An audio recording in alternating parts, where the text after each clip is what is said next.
আমাদের সংস্কৃতি, আমাদের সংস্কার সর্বদা থাকবে আমাদের সাথে। ভারতের মহান গ্রন্থ আর কাব্যের সম্পূর্ণ সংকলন। সাবস্ক্রাইব করুন তিলক। নিজের পুণ্যের ফল অনুযায়ী সুখ আর নিজের পাপ কর্ম অনুযায়ী দুঃখ প্রাণীকে এই জন্মেই অথবা আগামী জন্মে ভোগ করতেই হবে, ওটাকে আড়ানো যাবে না। সেই জন্য অকর্মণ্য না হয়ে একটানা নিজের ধর্ম অনুযায়ী কর্ম করতে থাকো, আর মনে পুরোপুরি বিশ্বাস রেখো যে যেই নিয়তের সাথে তুমি কর্ম করবে ওই উদ্দেশ্য অনুযায়ী তুমি ফল অবশ্যই পাবে। কর্মের এটা অটল বিধান, এর মধ্যে কখনো কারোর সাথে অন্যায় হতে পারে না। হে অর্জুন, প্রাণীদের কোনো কর্ম নষ্ট হয় না, মানুষ নিজের সমস্ত কর্মের ফল অবশ্যই পায়। এইভাবে প্রাণীদের কর্ম অনুযায়ী ওর কর্মের ফল প্রত্যেক মানুষের ভাগ্যে লিখে দেওয়া হয়। সেই কারণেই প্রত্যেক জন্মে মানুষ নিজেরই কর্মের বন্ধনে বেঁধে যায়, আর এই কর্মের বন্ধনে বেঁধে যাওয়ার জন্যেই মানুষের আসা যাওয়া, অর্থাৎ মানুষ কয়েক জন্মের চক্রান্ততে ফেসে যায়, আরও পরিত্রাণ প্রাপ্ত করতে পারে না। কর্মের বন্ধনে আসা যাওয়া এই জন্মর সাথে কি সম্বন্ধ?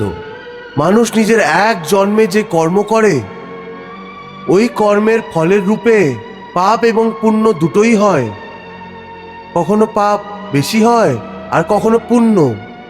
দুটোরই দুঃখ সুখ ভোগ করে মানুষ যে নতুন জীবনের কর্ম করে ওর হিসাব পাপ পুণ্যের খাতায় নতুন করে লিখে দেওয়া হয়। এইভাবে এই নতুন কর্মকে ভোগ করার জন্য আরো একবার নতুন জন্ম নেয়, আর জন্ম জন্মান্তরের এই ধারাবাহিকতা ক্রমাগত চলতেই থাকে। আর মানুষের আত্মার সাথে ভগবানের আত্মার মিলন হয় না, যাকে পরিত্রাণ বলা হয়। হে কৃষ্ণ, এর অর্থ তো এটা হলো পরিত্রাণ প্রাপ্ত করার জন্য মানুষকে পাপ আর পুণ্য থেকে বাঁচার জন্য কোনো কর্মই করা উচিত না, সমস্ত কাজকর্ম ত্যাগ করে সন্ন্যাসী হয়ে যাওয়া উচিত।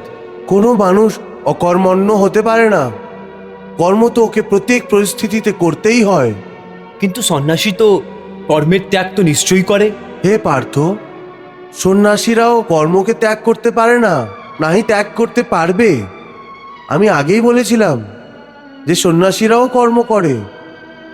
খাবার দাবার, ওঠা বসা, তপস্যা করা, সাধনা করা, এই সব কিছুই ওদের কর্ম। কর্ম থেকে কেউ কি করেই মুক্ত হতে পারে?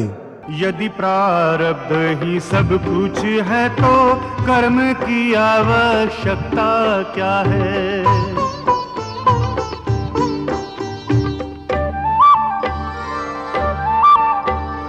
कर्म बिना प्रारब्ध न बनता, इसलिए कर्म विधान बना है।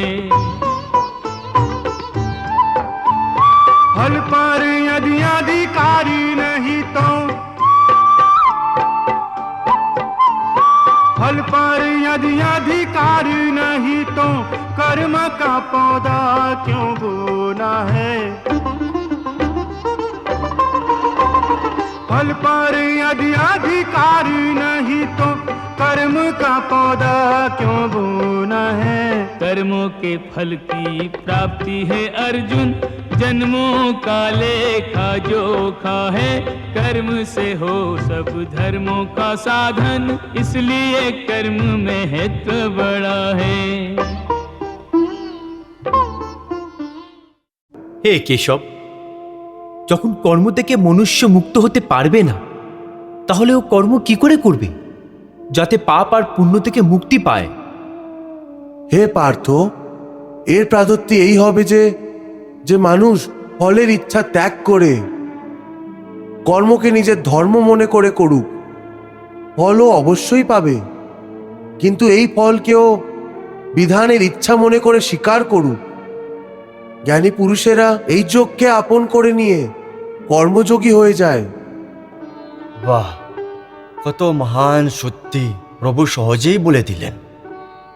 সেটা কি করে ভগবান? দেবী, সমস্ত ভয়, চিন্তা, দুঃখের মোহের মধ্যে আসক্তি থাকে। কর্মযোগ ফলের আসক্তিকে ত্যাগ করতে বলে, অর্থাৎ নিষ্কাম হয়ে কর্ম করতে বলে। এতে মনুষ্যের কি লাভ হয় ভগবান? লাভ এটাই হয় দেবী যে কর্মযোগ চিত্তকে শুদ্ধ এবং ভয় মুক্ত করে দেয়। দেবী, ভয় মুক্ত হয়েই মানুষ নিজের জীবন আনন্দে অতিবাহিত করতে পারে। অর্জুনকে প্রভু এই রহস্যই বোঝাচ্ছেন। हरे कृष्ण कृष्ण कृष्ण